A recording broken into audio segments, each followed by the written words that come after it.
Bonjour à tous, donc aujourd'hui c'est la saison, on est le 15 mars, donc il faut piéger les frelons asiatiques. Donc toujours comme tous les ans je refais voir parce que c'est efficace, c'est même très efficace. On va faire des bouteilles et surtout c'est pas onéreux. Donc nous on fait une quinzaine de pièges avec les bouteilles qu'on va jeter, donc c'est complètement gratuit. Donc d'abord on coupe en fonction de ses bouteilles et de sa marque d'eau. Il faut prendre des bouteilles quand même qui soient bien rigides. Donc nous, en Bretagne, on a une eau qui s'appelle Plante et les bouteilles sont vraiment très solides. Donc je coupe à peu près cette forme de bouteille là. Hop, il m'en manque un petit peu. Donc vous voyez, moi j'utilise les bouteilles pour faire mes plants de tomates, pour faire mes pièges à frelons. Hop, et là on peut voir que en remettant le couvercle comme ça, le piège a déjà sa forme. Donc on va continuer. Ensuite, hop, je prends du scotch. Alors j'en mets pas mal pour que vous prenez le scotch que vous voulez, voire du coloré. Hein. Le frelon, il n'est pas attiré par la couleur, il est attiré par l'odeur. Donc on scotche la partie du goulot qui a été découpée à l'ensemble de la bouteille. Donc je fais vite. Évidemment, j'en mets beaucoup plus. Ensuite, je prends du sable, un seau de sable, que je verse du sable dedans pour que la bouteille ne s'envole pas au premier vent. Ce qui donne ça de sable, et là votre bouteille elle tient. Vous voyez la différence. Donc voilà, on est déjà dans la construction de la base du piège à frelons. Et après on va le rendre sélectif.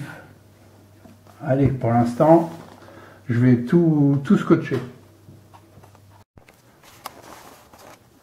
Donc voilà, j'ai un seau, on voit pas le fond, mais avec du sable, hein, puisqu'on n'est pas loin de la mer. Et du coup, je mets le sable au fond des bouteilles pour faire du poids. Voilà. Et là, on va continuer, c'est-à-dire qu'on va faire un chapeau pour pas que les bouteilles se remplissent d'eau. Allez, on va voir ça tout de suite.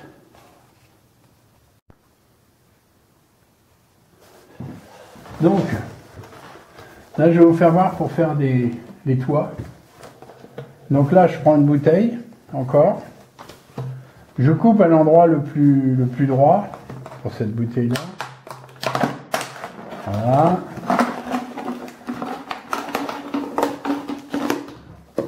Je coupe le cul, c'est-à-dire cette partie là, qui ne sert plus à rien.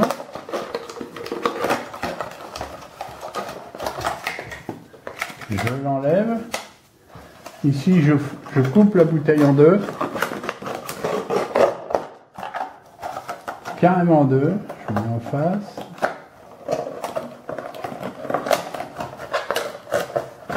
Attention à vos doigts.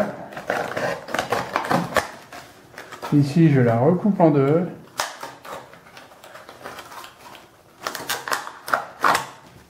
Comme ça. Je vais refaire l'autre. Comme ça. Voilà, là j'ai 4 toits. Un toit c'est ça. Voilà, que je vais mettre comme ça. Et je vais vous faire voir après comment je les fixe. Voilà. Alors voilà, pour fixer le toit, pour éviter l'eau, je prends du fil de fer galvanisé là, tout simplement. Une vieille paire de pinces et je vais assembler l'ensemble.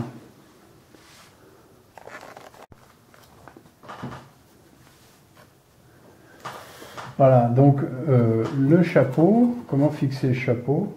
Et bien on continue avec le scotch. Voilà, un petit scotch ici.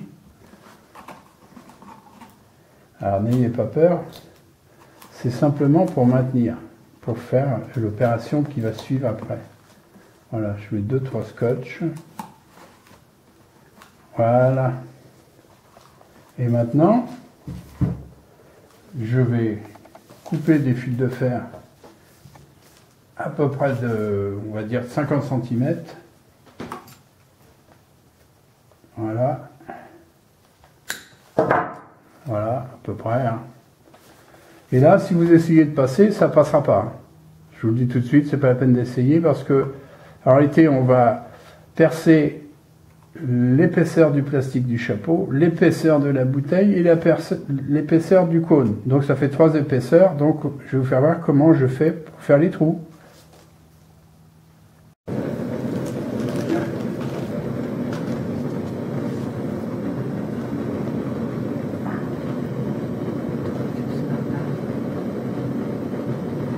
Voilà, donc on voit il vous faut un chalumeau. Donc ces petits chalumeaux là, ça coûte pas cher. Hein. Je sais pas, une recharge ça vaut 2 € et chalumeau peut-être 6 ou 7 €.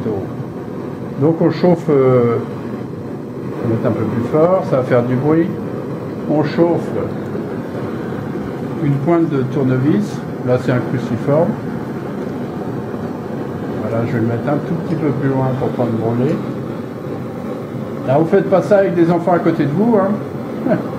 Entre le cutter et le chalumeau. Et là, on va essayer, voir s'il est assez chaud. Regardez, ça passe tout seul. Vous avez vu? On continue de chauffer. Et là, je perce tout droit. Le chaud perce tout seul. Je le mets là-dessus. Je mets mon fil de fer. Il va passer. Et voilà, c'est juste pour vous montrer. Et une fois que je suis passé d'un côté à travers les 3 plastiques, je ferme par-dessus, je fais un tour ou 2, comme vous voulez.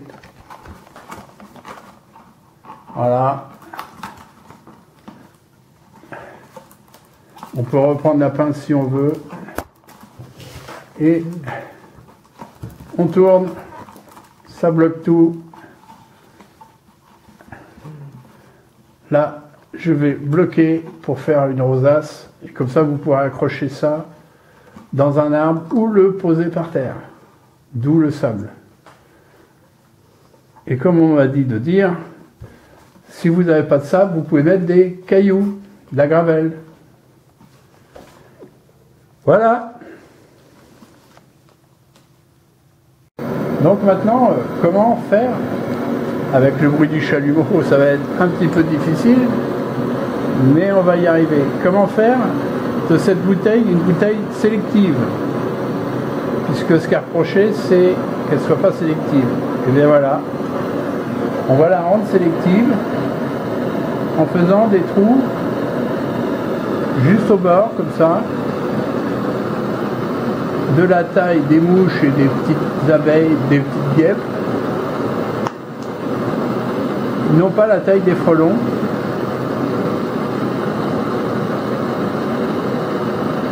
Et je peux vous assurer que les là il faut réchauffer, que les insectes, les petits insectes ressortent très très bien, hein, ils sentent l'air. Voilà.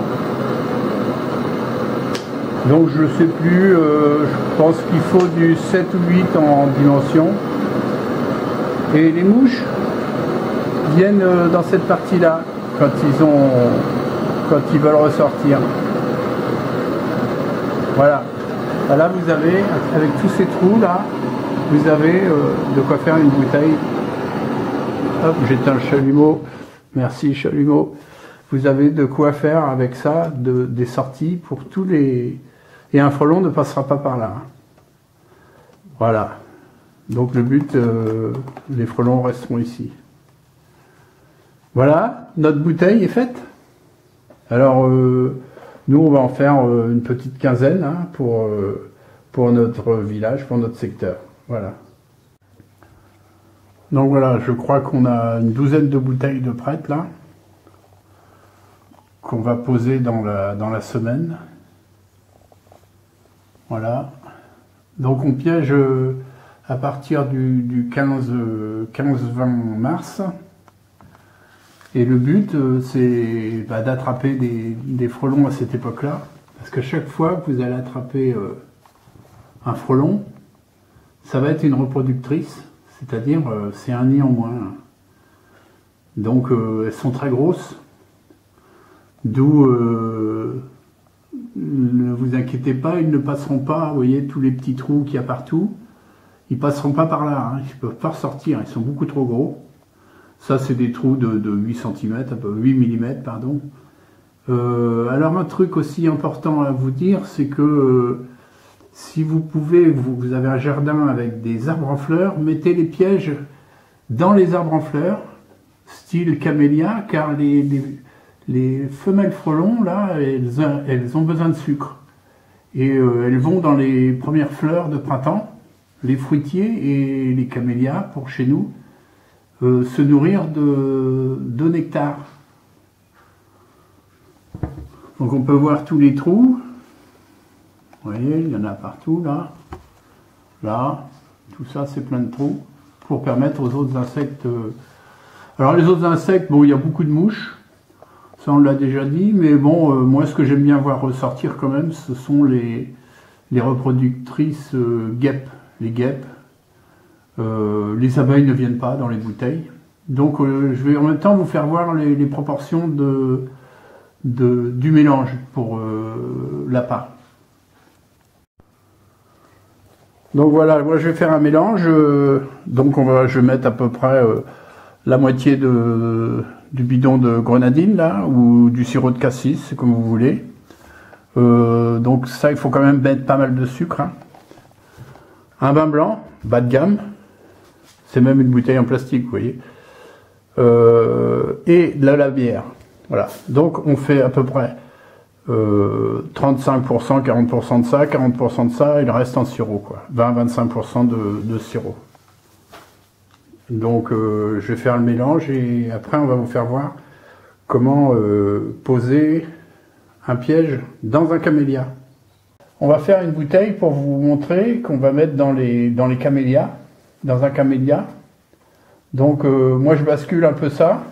J'ai fait un mélange de grenadine, de bière, donc je rentre, vous voyez, je noie le sable, je mets environ cette quantité là, je remets mon chapeau pour la pluie, le sable va couler, et voilà. Et là, le piège est complètement terminé, prêt à être croché. Alors les quelques premiers jours, souvent ça piège pas, il faut qu'il y ait le temps qu'il y ait une fermentation à l'intérieur. Et d'un seul coup, vous allez voir que vous allez retrouver un frelon de temps en temps dans une bouteille. Un frelon, un nid en moins à cette saison-là.